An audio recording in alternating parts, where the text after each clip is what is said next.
اعوذ باللہ من الشیطان الرجیم بسم اللہ الرحمن الرحیم یا ربا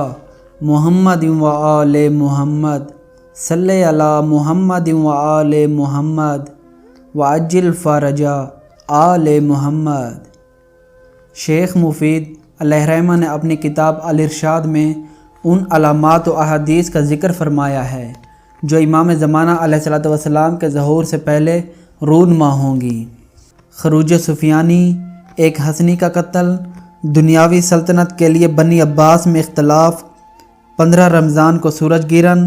اور اسی ماہ کے آخر میں چاند گرہن جو بالکل خلاف عادت ہوگا، بیابان میں زمین کا دھنسنا، مغرب میں زمین کا دھنس جانا، مشرق میں زمین کا دھنسنا، وقت زوال سے عصر کے وقت تک آفتاب کا ٹھہر جانا اور حرکت نہ کرنا، اور اس کا مغرب سے طلوع ہونا، 70 صالحین کے ساتھ نفس زکیہ کا پشت کوفہ پر قتل کیا جانا، ایک مرد ہاشمی کا رکن مکان کے درمیان ذبح کیا جانا، مسجد کوفہ کی دیوار کا منہدم کیا جانا، ایک مغربی شخص کا مصر میں خروج کرنا اور شام کے تمام علاقوں پر قبضہ جما لینا، ترک کا رملہ میں نازل ہونا اور مشرق سے ایک ستارے کا طلوع ہو کر چاند کی طرح چمکنا، پھر اس کا اس طرح مڑنا کہ جیسے اس کے دونوں کنارے آپس میں ملنے ہی والے ہیں، آسمان میں سرخی کا نمودار ہونا اور پھر اس کا تمام آفاق پر پھیل جانا،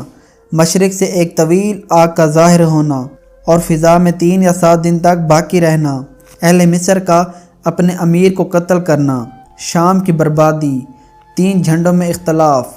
قیس اور عرب کے جھنڈوں کا مصر میں داخل ہونا، کندہ کے جھنڈوں کا خراسان میں داخل ہونا اور عرب سے ایک فوج کا آنا اور سین ہیرا میں پڑاؤ ڈالنا، سیاہ جھنڈوں کا مشرق سے اس طرف آنا اور دریا فرات میں طغیانی اور کوفے کی گلیوں میں پانی بھر جانا، 7 عدد دعوے داران نبوت کا ظہور،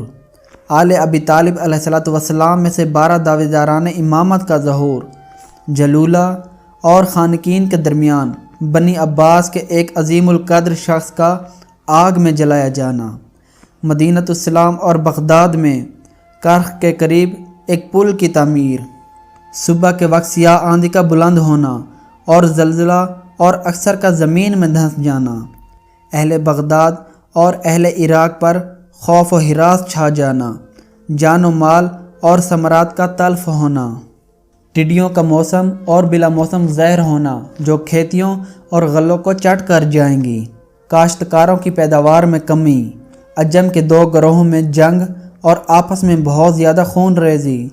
غلاموں کا اپنے آقاؤں کی اطاعت سے بہر ہو جانا اور اپنے مالکوں کو قتل کرنا، اہل بدعت میں سے ایک گروہ کا مسخ ہو کر بندر اور سور بن جانا، سادات کے شہر پر غلاموں کا اقتدار، آسمان سے ایک اعلان جس کو ہر قوم اپنی زبان میں سن لے گی، آفتاب کے اندر ایک جس کا چہرہ و سینہ نمودار ہونا، مردوں کا قبور سے برآمد ہونا اور دنیا میں پھر واپس ہونا اور ایک دوسرے کو پہچاننا اور ملاقات کرنا، اور حتمی طور پر مسلسل 40 دن تک بارش کا ہونا جس سے مردہ زمین زندہ ہو جائے گی، اس کی برکتیں ظاہر ہوں گی اور اہل حق یعنی امام زمانہ علیہ السلام کے ماننے والوں کی تمام مصیبتیں دور ہو جائیں گی۔ اس وقت انہیں معلوم ہوگا کہ مکہ میں امام زمانہ علیہ السلام کا ظہور ہو چکا ہے، تو وہاں آپ کی نصرت کے لیے پہنچنا۔ یہ سب علامات احادیث میں ہیں، مگر ان میں سے کچھ علامات حتمی علامات ہیں اور کچھ علامات غیر حتمی ہیں۔ اب اللہ ہی کو معلوم ہے کہ ان میں سے حتمی علامات کون سی ہیں اور غیر حتمی علامات کون سی ہیں۔ میں نے آپ کے سامنے وہ علامات بیان کی ہیں جو احادیث میں موجود ہیں۔